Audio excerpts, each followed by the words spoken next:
আজকে আপনারা দেখেছেন যে কালবেলাতে একটা রিপোর্ট এসছে আমাদের জনপ্রশাসন সচিবকে নিয়ে, যেটা এটা নিয়ে আমরা খতিয়ে দেখছি যে আমাদের এই রিপোর্টটার সত্যতা কতটুকু, এবং এটা আমরা আশা করব যে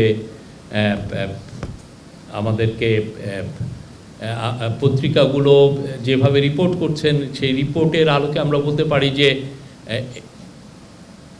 আমরা ফ্রিডম অফ প্রেসে বিশ্বাস করি, কিন্তু অ্যাট দ্য সেম টাইম আমরা আশা করব যে পত্রিকাগুলো তাদের নিউজ প্রেজেন্টেশনে আমরা আশা করব যে তারা কোনো ধরনের কোনো ডিসইনফরমেশন যাতে না ছড়ান। আমরা এটা খতিয়ে দেখছি এবং সেই অনুযায়ী আমরা হয়তোবা এটা নিয়ে আশা করছি যে একটা হাই লেভেল একটা কমিটি হবে, সেখানে কিছু সিনিয়র জার্নালিস্টকেও আমরা ইনক্লুড করতে চাচ্ছি, just to look into this report weather it is এই রিপোর্টটা বা যে এখানে আসলে রিপোর্টটা ঠিক ছিল নাকি রিপোর্টের মানে যেই ধরনের যে এলিগেশনগুলো আসছে সেগুলোও আমরা খতিয়ে দেখছি। দুটোকেই আমরা যেই তাদের রিপোর্টের ভিত্তিতে আমরা উইল টেক অ্যাকশনস। আমরা মনে করি যে গত 8ই অগাস্টের পরে বাংলাদেশে এইরকম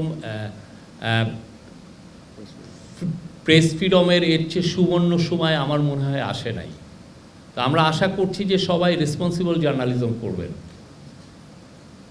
যেই জার্নালিজম দেশকে এগিয়ে নেয় এবং যেই জার্নালিজম সত্যি আমাদেরকেও অ্যাকাউন্টেবল করে। স্যার তো বলেছেন যে আপনারা আমাদেরকেও ক্রিটিসাইজ করেন,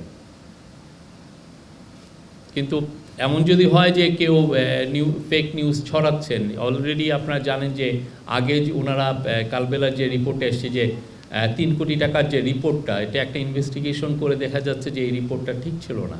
আর একটা বিষয়, আমরা কাউকে অনুশাসন করছি না, আমাদের কথা হচ্ছে যে আমরা এই রিপোর্টটার যে এসেন্স সেটা আমরা ইনভেস্টিগেট করে দেখছি। যিনি দায়ী, হ্যাঁ, সেটা তো আমাদের তরফ থেকে হতে পারে, সেই বিষয়ে আমরা কথা বলছি।